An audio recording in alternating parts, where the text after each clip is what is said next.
تو اس لیے ایسے لوگ جو اس طرح کا لباس پہنتے ہیں ان کو چاہیے کہ وہ بیت الخلاء میں جائیں، باقاعدہ فری ہو کر کے بیٹھیں، کپڑا نکال کر کے بیٹھیں، اور استنجا آرام سے فارغ ہو کر کے اس کے بعد پھر وہ اپنا پنڈلی وغیرہ کو دھو کر کے اپنا کپڑا پہنے، پھر باہر نکلے اور وضو کریں۔ تو قبر کے عذاب سے بچا جا سکتا ہے اور پیشاب کی چیٹے سے بچا جا سکتا ہے۔ آسان عمل ہے لیکن توجہ کی ضرورت ہے۔ اور دوسرا شخص تھا جو وہ یمشی بن نمیم چغل خور تھا، نمام کہتے چغل خور کو، جو ایک جگہ سے بات دوسری جگہ منتقل کرے، لے جائے، ایک جگہ سے دوسری جگہ بات بڑھائے فساد کی غرض سے۔ خیر خواہی مقصود نہیں ہے، اصلاح مقصود نہیں ہے، دوسرے کو اس کے شر سے آگاہ کرنا مقصود نہیں ہے، فساد اور بگاڑ پیدا کرنے کے لیے دوستوں کے درمیان، رشتہ داروں کے درمیان یہاں کی بات وہاں لے گئے، فساد بھڑکا دیا۔ اور عام طریقے سے ایسے لوگ کچھ اپنی طرف سے مرچ مسالہ بھی لگا دیتے، اگر وہ نہ بھی کریں، صرف وہی بات نقل کر دیں جس بات سے جھگڑا ہو جائے گا، تو یہ چغل خوری ہے۔ اور اگر کچھ اپنی طرف سے بڑھا دیں تو یہ بہتان تراشی بھی ہوئی، والعیاذ باللہ۔ اس کو کہا گیا حالقہ، دین کو موڑ دینے والی چیز۔ اور سلف کا قول ہے کہ یہ نمام چغل خور ایک ساعت میں، ایک لمحے میں وہ فساد پیدا کرتا ہے، وہ بگاڑ پیدا کرتا ہے رشتہ داروں میں یا دوستوں میں، جو ساحر ایک سال میں نہیں کر سکتا، نقصان نہیں پہنچا سکتا۔ اس سے آپ نے فرمایا لا يدخل الجنت قطات، جنت میں چغل خور داخل نہیں ہوگا، وعید کے لیے ہے، سخت وعید کے لیے۔ بہرحال فاخذ رسول اللہ صلی اللہ علیہ وسلم رحمۃ اللہ علیہ رافت نے آپ کی امر آئی اور آپ نے ایک کھجور کی ایک شاخ منگوائی اور اس کو آپ نے 2 حصے میں چیر دیا۔ اور اس کے بعد صحابہ کہتے فقالو، لوگوں نے کہا، اس کا مطلب کہ آپ اکیلے نہیں تھے، آپ کے ساتھ لوگ تھے، کہا یا رسول اللہ آپ نے ایسا کیوں کیا؟ تو کہا لعلہ یخفف عنہما، شاید ان لوگوں سے عذاب میں تخفیف کر دی جائے، معلوم یہ بسا جب تک یہ لکڑی کے ٹکڑے خشک نہ ہوں، یعنی جب تک کھڑے ہیں تب تک ان کے عذاب میں شاید تخفیف ہوگی۔ حدیث ہے کہ میں نے، مسلم شریف میں حدیث ہے کہ میں نے اللہ سے ان کے لیے عذاب قبر میں تخفیف کی دعا کی، تو اللہ تعالیٰ نے کنڈیشنلی ہماری دعا کو قبول فرمایا کہ جب تک ایک ہری شاخ چیرنے کے بعد ہری رہتی، یعنی 1-2 روز، اس کے بعد تو سوکھ ہی جائے گی۔ ایک تو ہری جیسے ہی درخت سے ٹہنی الگ کی جاتی ہے وہ جلدی سوکھ جاتی ہے، پھر اگر اس کو چیر دیا جائے بیچوں بیچ تو اس کی تراوٹ اور جلدی سوکھ جاتی ہے، تو اور جلدی وہ سوکھ جاتا ہے۔ گویا کہ 24 گھنٹہ سے 48 گھنٹہ آپ سمجھ لیجیے، یا 72 گھنٹہ سمجھ لیجیے، جب تک اس کے اندر ہراپن ہے، ہریالی ہے۔ آپ نے یہ ایک بات بتائی، ہریالی وجہ نہیں ہے، آپ کی دعا برکت ہے، اور کنڈیشنل ہے کہ جب تک یہ ہری رہی۔ اسی لیے آپ صلی اللہ علیہ وسلم نے یہ کام صرف اسی شخص دونوں کی قبر پر کیا، پھر پوری زندگی آپ نے کسی اور کے ساتھ نہیں کیا، صحابہ کرام نے نہیں کیا۔ البتہ بریدہ، حضرت بریدہ تھے، بریدہ بن الحصیب یا حسیب، وہ اپنے بیٹوں کو وصیت کر کے گئے تھے کہ جب وہ مر جائیں گے تو ان کے قبر کے اوپر ہری ٹہنی گاڑ دینا۔ یہ ان کی اپنی سمجھ تھی۔ ان سے اجلہ صحابہ خلفائے راشدین اور دوسرے بڑے بڑے صحابہ جن کے پاس علم زیادہ تھا، انہوں نے اس طرح کی وصیت نہیں کی، اور نہ کسی کے قبر کے اوپر ٹہنی گاڑی گئی۔ جہاں تک تسبیح کی چیز ہے کہ ہری چیز تسبیح کرتی ہے، تو ان من شیء الا یسبح بحمدہ، دنیا میں کوئی چیز نہیں ہے جو اللہ کی تسبیح بیان نہ کرتی ہو، ہری بھی تسبیح بیان کرتی ہے، خشک چیز بھی اللہ کی تسبیح بیان کرتی ہے۔ تو یہ صرف نبی صلی اللہ علیہ وسلم کے ساتھ خاص تھا، نہ اس میں ہریالی میں کوئی یہ حیثیت تھی کہ کچھ لوگ ہری چادریں چڑھاتے ہیں اور پیڑ لگاتے ہیں قبر کے اوپر کہ جب تک ہریالی کا سایہ رہے گا صاحب قبر عذاب قبر سے محفوظ رہے گا۔ ایک طرف تو یہ خوف بھی ستا رہا ہے، اور دوسری طرف اس کو تو کہتے ہیں کہ صاحب یہ داتا ہے، مشکل کشا ہے، اور حاجتیں انسان کی پوری کرتے ہیں، فلا حول ولا قوت الا باللہ۔ تو بہرحال نبی کریم صلی اللہ علیہ وسلم نے یہ کام کیا جو آپ کے خصائص میں تھا، اور حقیقت میں وہ آپ کی دعا اور شفاعت کی برکت تھی، نہ کہ وہ ہریالی کی برکت تھی۔ تو پیشاب کے سے تحفظ بہت ضروری ہے، اور خاص کے لیٹرین وغیرہ سے عام طریقہ سے پیشاب کی چھینٹیں وغیرہ جسم پہ نہ پڑیں، یا اس کے قطرات بدن پہ یا کپڑے پہ نہ گریں، جب تک کہ اس کی صفائی یقینی اور مکمل طریقے پر حاصل نہ کر لی جائے، آدمی کو نہیں اٹھنا چاہیے استنجا سے، اور وضو کر کے نماز مکمل پاکی کی حالت میں پڑھنا چاہیے۔ گویا کہ اہتمام بلیغ ہونا چاہیے پاکی کی حالت میں، پاکی کے لیے، اور اسی طریقے سے چغلی چپاتی سے بچنا چاہیے۔ ایک چیز اور بھی معلوم ہوئی کہ عذاب قبر حق ہے، اور جو لوگ قبر کے عذاب کا انکار کرتے ہیں وہ بدعتی فرقہ ہے، معتزلی وغیرہ ہے۔ اہل سنت والجماعت کا اتفاق ہے کہ اعمال صالحہ کے اعتبار سے قبر جنت کی کیاڑی بھی بن جاتی ہے، اور اعمال سیئہ کی وجہ سے اگر کسی کو عذاب قبر ہوتا ہے تو عذاب قبر بھی ہوتا ہے۔ اللہ تعالیٰ ہم سب کو عذاب قبر سے بچائے اور مکمل پاکی حاصل کرنے کی اللہ سبحانہ و تعالیٰ توفیق عطا فرمائے۔ اسی پر یہ دوسرا باب بھی ختم ہوا۔ انشاءاللہ اگلا سبق باب السواک، مسواک کرنے کے تعلق سے آئے گا، جس کو انشاءاللہ تعالی ہم کل آپ سے پڑھیں گے۔ وباللہ توفیق۔ جزاک اللہ خیر شیخ۔ ایک یوٹیوب پر سوال ہے شیخ، وضو میں اگر کوئی حصہ چھٹ جائے تو آپ دو قول بتائے تھے، ایک ترتیب اور دوسرا غیر ترتیب، کہ اس میں سے راجح کون سا ہے؟ اور آپ نے یہود کے ہیئر سٹائل کی بات کہی تھی جسے منع فرمایا، وضاحت فرمائیے۔ واضح تھا، مسئلہ تو واضح تھا کہ صاحب یہود و نصارہ کے عمل کی مخالفت کرنی چاہیے، چھوٹے سے چھوٹے عمل میں، بڑے سے بڑے عمل میں، اور چھوٹے سے چھوٹے عمل میں نبی صلی اللہ علیہ وسلم نے مخالفت کی۔ کہا کہ یہود بال صرف وہ نیچے لٹکا کر کے چھوڑ دیتے ہیں، تو ان کی مخالفت کرو، بال کو سیدھے پیشانی کی طرف کنگھا کرو، اور اس کے بعد دونوں کو دو حصے میں تقسیم کرو، پہلے داہنی طرف کنگھی پھیرو، اس کے بعد بائیں طرف کرو، نیچے بیچ دو حصے کے اندر اس کو ڈسٹریبیوٹ کر دینا۔ یہ مسئلہ تھا۔ اور کیا آپ نے کیا بتایا کہ کیا استنجا کے تعلق سے کیا کہا؟ استنجا کے تعلق نہیں شیخ، وضو میں اگر کوئی حصہ چھٹ جائے تو آپ ہاں، نے وضو میں کوئی حصہ چھوٹ جائے تو ہم نے کہا کہ راجح قول یہ ہے کہ ترتیب واجب ہے۔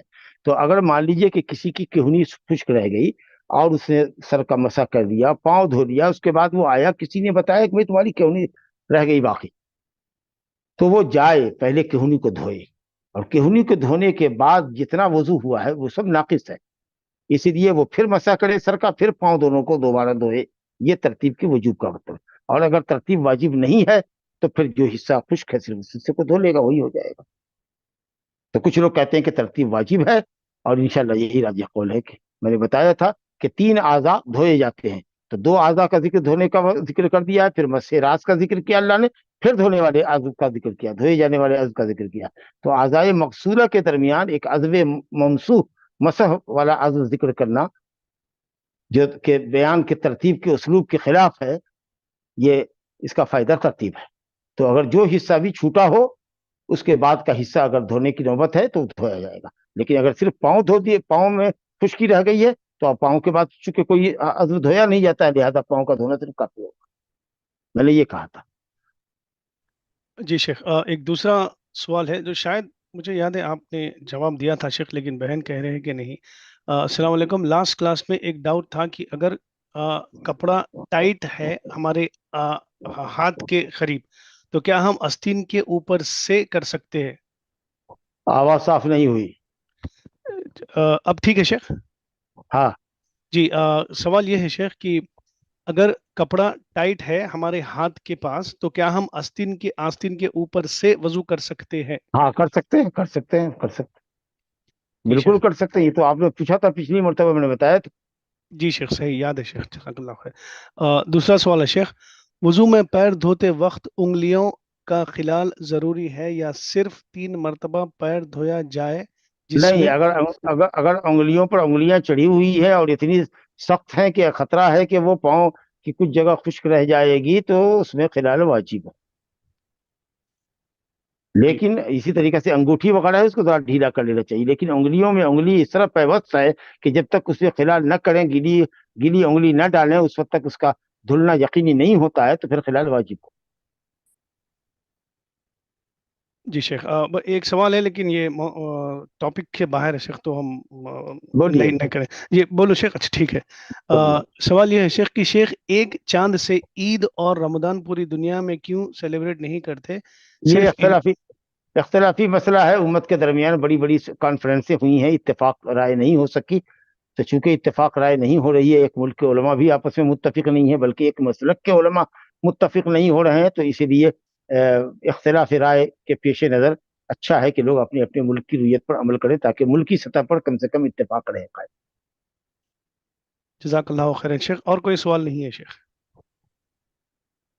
سبحانک اللہم و بحمدک، اشہد ان لا الہ الا انت، استغفرک و اتوب الیک۔ السلام علیکم ورحمۃ اللہ۔ لا